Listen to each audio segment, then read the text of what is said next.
You're listening to Opinions in Beer. Wow. Put a lot of oxygen into the fermenting yeast, they go aerobic and they start multiplying. Great American Ale Off? Cause of death. Dun dun dun. It tastes worse than Bud Light.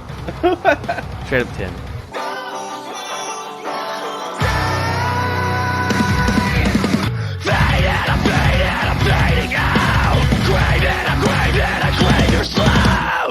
Hello, and welcome to Opinions and Beer. I'm your host, Adam. Today, we've got a little episode. This is going to be a preview of our future Taking Back Nerdom series on YouTube. Now, in that official series, we're going to have Kevin Bivens on as a new host, as a new co-host, a part of that series, Taking Back Nerdom. But to sort of get the ball rolling on that idea, I'm going to go ahead and jump on a topic and kind of just run with the conversation that I like to speak on about. But this is Opinions and Beer. This is Thursday's episode. Here we go. I may be hiding somewhere from a hurricane that is wreaking havoc as we speak right now. So that's what I'll be doing. This is pre-recorded in advance for your listening pleasure while you survive hurricanes and COVID-19. Anyways, today's beer of the day is Saloon Doors Fluffy Nuts. That's right, Fluffy Nuts. This is a PB and Marshmallow Imperial Cream Ale at 9% in alcohol by volume. It's brewed by the Saloon Door Brewing Company in Webster, Texas. I think the last Saloon Door we had from them was that Tasty AF.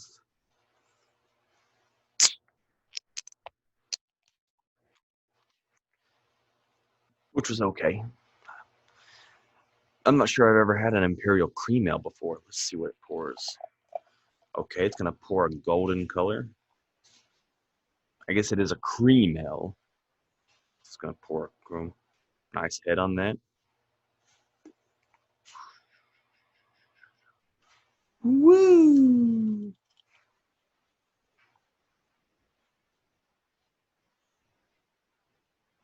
I smell it.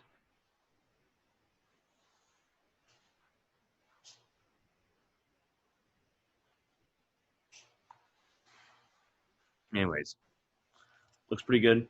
I smell it. Oh, it smells good. That's the aroma. If we gave points on aroma like professional beer reviewers, this gets all the aroma points. Oh, that smells so good. Oh my God. Now I'm gonna go ahead and try this beer.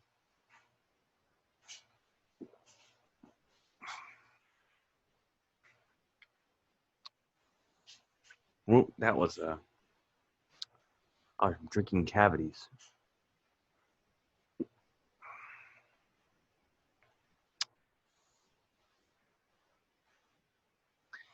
Okay. I'm not sure. I'm getting marshmallow. Of all the marshmallowy beers, maybe it's it's tricking me. No, that's peanut butter. I'm getting mild peanut butter. I guess it is a cream ale, so if maybe the taste is gonna be as potent, but it tastes like Cinnamon Toast Crunch, to be honest. Tastes like a cereal, like a Cinnamon Toast Crunch, but not a marshmallowy cereal. You know, I've had a few marshmallow beers on the podcast so far, and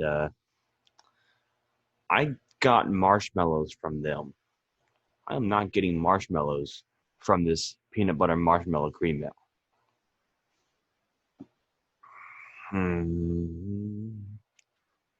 At 9% though, it's smooth. don't even taste the alcohol. And this is a lighter beer. Usually in light beers like this, like cream ales, blondes, or whatever, like lighter colored beers, whenever their alcohol percentage reaches whenever it reaches 9, usually the alcohol taste, like the taste of rubbing alcohol, can be tasted throughout every sip. This lacks the rubbing alcohol taste that is notorious in high ABV light beers. I think that has a lot to do with there is an odd yet good flavor within the beer, but I'm not sure that the flavor really matches what it's supposed to be. Even the peanut butter is a little off. I think Struggle Street really has ruined me, because they make a peanut butter beer, they make marshmallow beer, even a marshmallow beer, Blueberry by that Humble Ingenious, make a marshmallow beer. Even Shiner has had a s'mores marshmallow beer, and I've gotten more marshmallow from all those beers. And I've gotten more peanut butter from other beers. This, once it lingers, once it sits for a minute, it does not have a good aftertaste.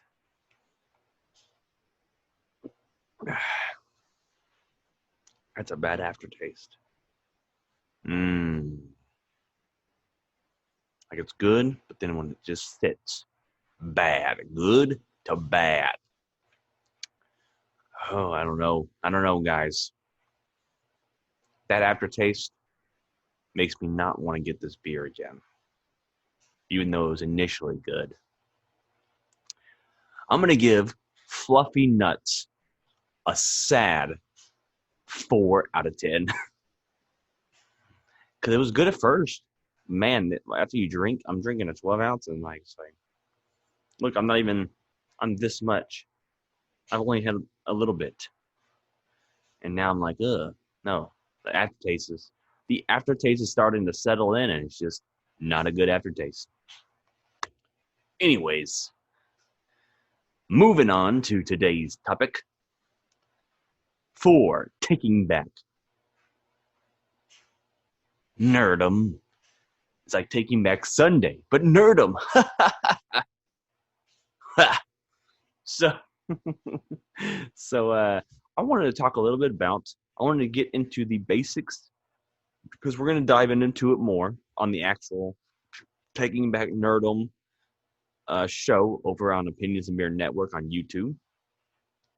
But I wanted to take this moment and chat a little bit about Predator.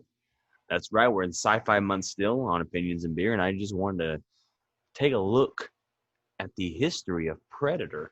Now, Predator, I have a Predator bottle opener, okay? I have Predator on my Opinions and Beer shoes. So Predator is going to be a big part of Opinions and Beer. Yes. Predator is one of my favorite sci-fi characters of all time. And you know what? It is. Predator is my favorite sci-fi character of all time. And they just don't, like, there's something weird that happens with with movies.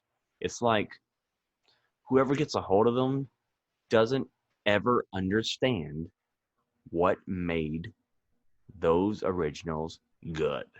And so they try to make it too crazy, and they weird it, and they just cast, it's like odd casting choices. They do odd casting choices. They always cast, what it is they cast themselves, I think. It's these writers, and they're casting themselves into these action roles when they should be casting,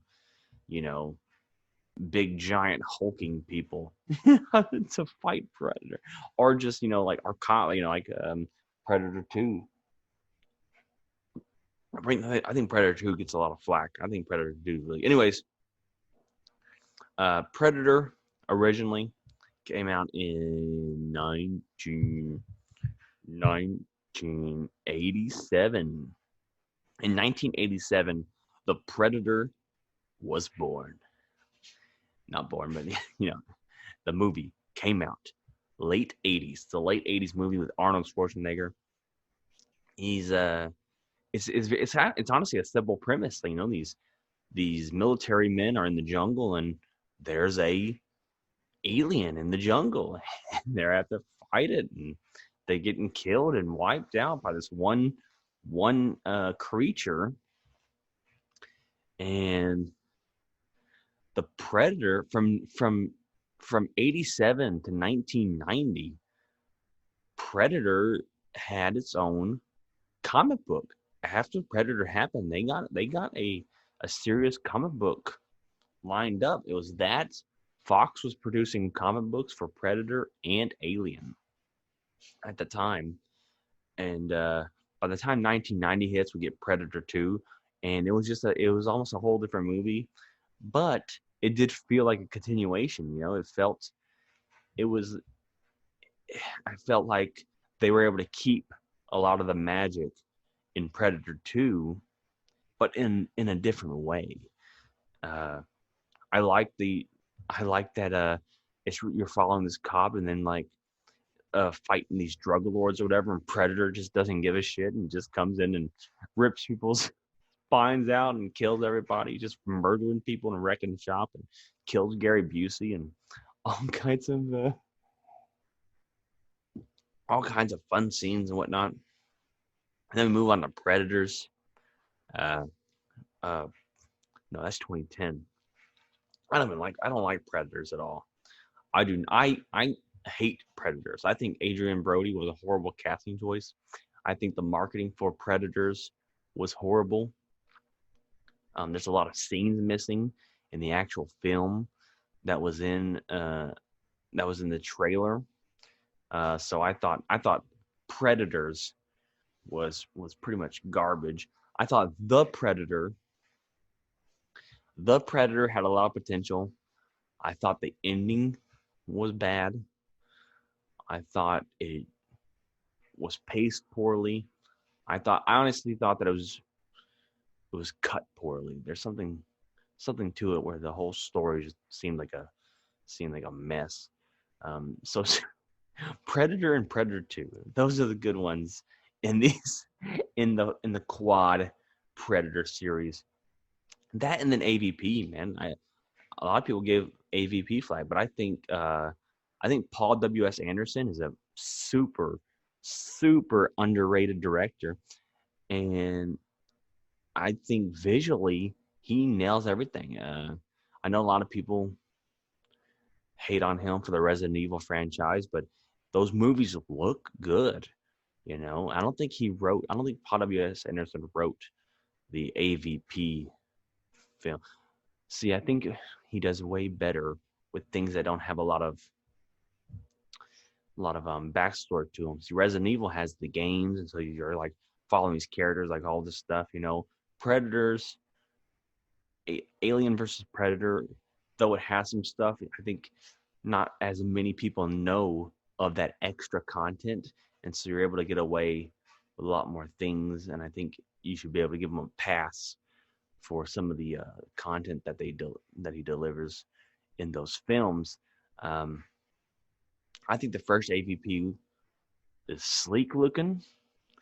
I think it's amazing. I love the first AVP, and then a lot of people love AVP Requiem. When it first came out, though, people did shit on it. But you kind of the Predator movies are sort of something that you got to let grow on you over time, because like when they first come out, people hate them, but then you scurry on a little bit and you start seeing, oh, these movies were actually really, really good.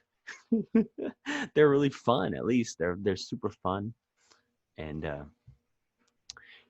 so anyways, we'll dive.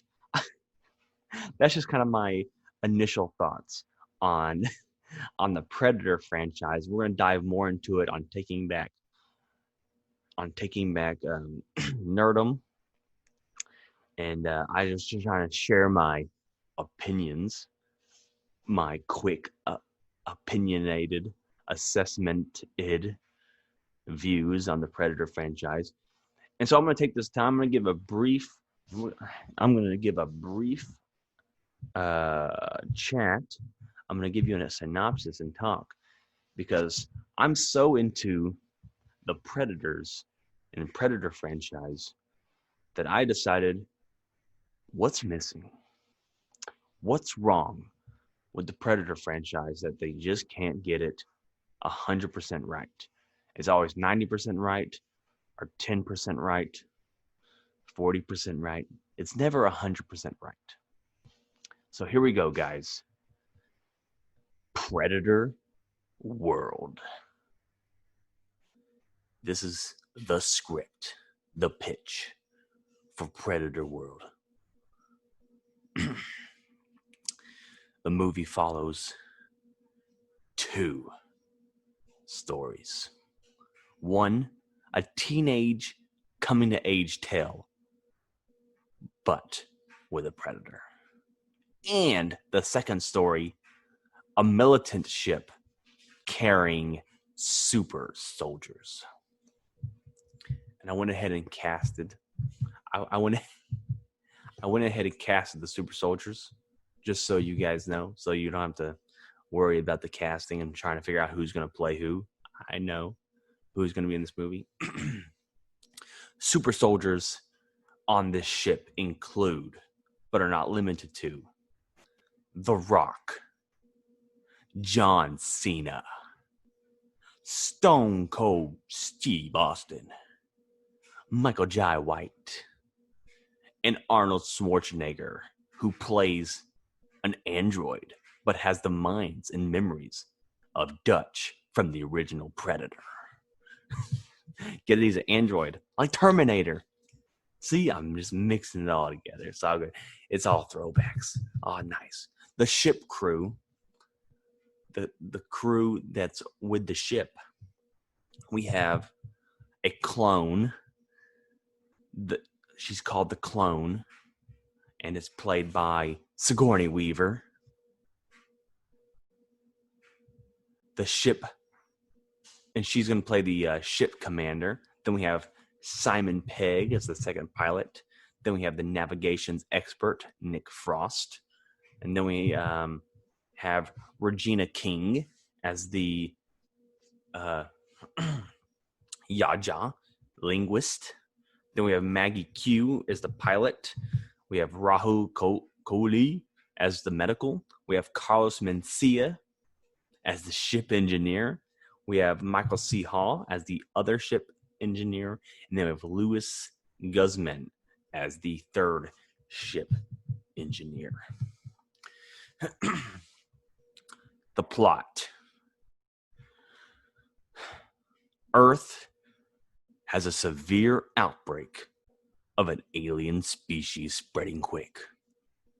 With knowledge of the Utja and their technology, a mission is set forth by a shadow corporation to obtain this tech and or help from the Yaja in what may be a suicidal plan of hunting the predator on their world as they have hunted us in order to gain their respect.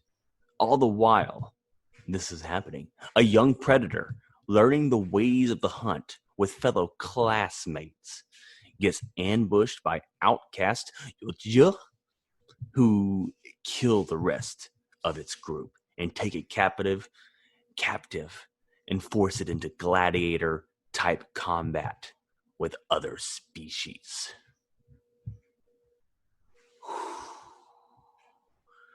So you've got people hunting the predator, super soldiers hunting predators as they did on our world. And then you have a young Yatja, a young predator in a gladiator movie fighting other species of aliens, life forms. I'm sorry, but if that's not the greatest Predator plot ever written, then it is impossible to write a Predator plot.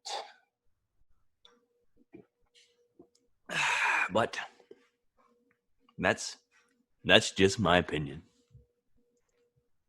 And that's fine, because all we have here are opinions and fluffy nuts. 4 out of 10. Beer. We are opinions and theories.